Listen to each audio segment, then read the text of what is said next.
local3news.com. Technology is part of every part of our lives. Count on Local 3 News to help you make the most of it.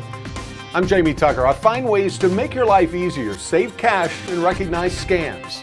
Gadgets, phones, TVs, even appliances. If it's tech, I'm all over it. Making sure you know the shortcuts, the hacks, and trends that make our digital lives easier to manage. Watch What the Tech, weekdays at 5:30, only on Local 3 News. It's our Big May giveaway. Sponsored locally by TVFCU. The summer sun is out, so a fitting day for us to be over at Clear Derm in Ottawa talking with Dr. Ellie Kim, because skin cancer becomes a focal point, at least it ought to be, for all of us as we go into those pool splashing, beach waving summer days. So good to see you.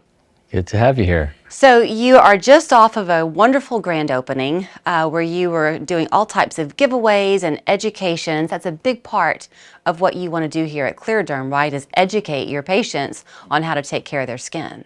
Yes, and May is actually Skin Cancer Awareness Month, so we're trying to celebrate that and make that aware to the public that they need to get their skin checked.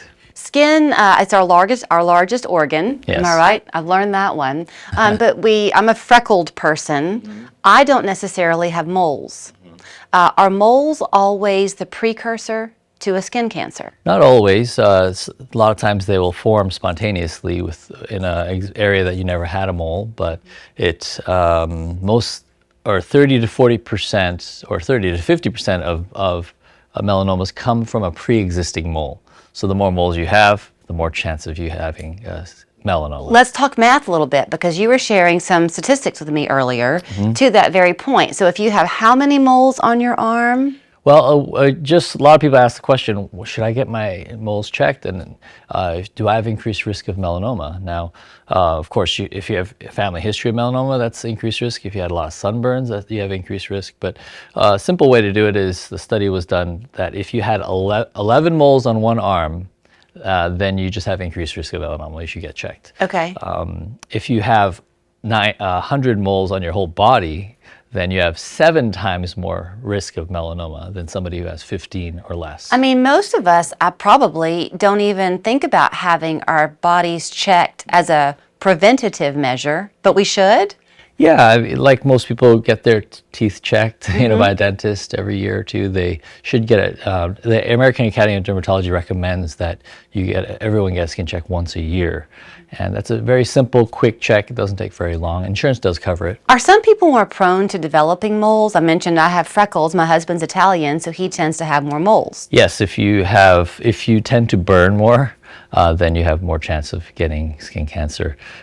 So skin types that you do tan very easily, but you don't burn. A little less chance, but you still, of course, everyone has risk. If you have skin, you have risk. If you have skin, you have risk. That's a great line. Okay, so when we talk about skin cancers, I know you want to focus on melanoma, but there are other types, right? Is it basal cell and squamous cell? Basal cell, there's squamous cell, and melanoma, and then there's a more rare type called Merkel cell. Okay. And there's other much rarer ones, but those are the main 3 ones. So if you have a basal cell or a squamous cell, can it turn into a melanoma? No, they're different types of cancers. Okay. They don't so I turn think into that's each a other. misunderstanding. It is. That Is a lot of people do think that they progress to each other, but it's one or the other. Now that you can have basal squamous cell mixed together sometimes, but they're just coincidental. So you've got a quiz for me. Yes. This morning. So here's our little thing of which one of these is melanoma. So may I ask, can only one of these be?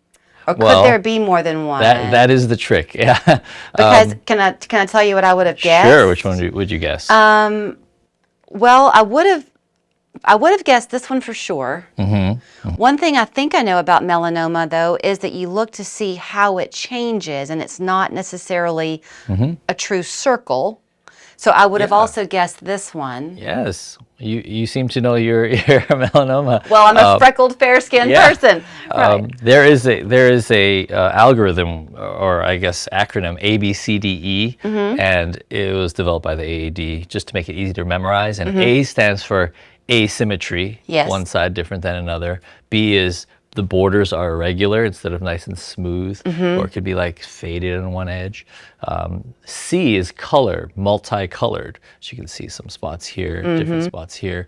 And then D is the diameter bigger than a pencil eraser. Right. And then E is what you mentioned, evolving. Is it evolving over time? So to look at these, the only one that just, well, really they all look like they could be. Is that the answer? That is the answer. Okay.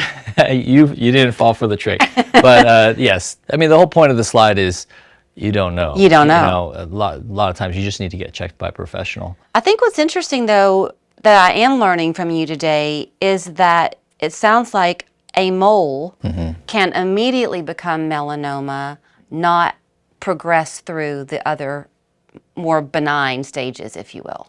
Yeah, I mean, it will always start off as a pre-melanoma, then a little bit more advanced, and then a early stage melanoma, and then it gets, then it starts looking like these ones. How rapidly? Because isn't that also part of it? The change is fairly rapid. It can happen rapidly, but what we'd like to do is get you checked, do biopsies of ones that look suspicious, and a lot of times we catch them before they're melanoma. They're pre-melanoma, we call them, or dysplastic, meaning they're just DNA's changed a little bit, and we caught it before it turned to melanoma. A lot easier to treat. Let's talk about that biopsy then, because that does involve cutting it out a little bit. Yeah. Is it a laser that you have here that you can use that is a non-invasive technique, but is that applicable to the melanoma? No, we do have a superficial radiation therapy device that no needles, no cutting for non-melanoma skin cancers. Okay. Squamous cell and basal. So those are the most common types of skin cancers. And that's fairly unique for you to have, right? Yeah. A few places around here might have it, but we are unique because we have that here. We have the newest and greatest model, of course, but it's painless, and you just have to, it takes 5 minutes per treatment. So if anybody's watching, and we're all concerned about our kids, and we forget to sometimes be concerned about ourselves. We have to take care of ourselves too. So if they're watching and they're thinking, I have had that spot on my shoulder, or my dad did, or something like that, you're saying that most insurance plans will cover this because it is preventive care. Oh yes, for sure. It's a unusual mole, something that looks strange. A lot of times, insurance for dermatologists, or dermatology, you don't have to get a referral. You can just go, but talk to your insurance. So they can call you today. Yes. And you will talk right back to them to schedule an appointment for them. We check you if you're covered or not, yeah. Then here is the phone number. Now you know that all of these are the correct answer. Think back to 8th grade and the answer would have been F, all of the above. But Clear Derm in Ottawa is the place to call.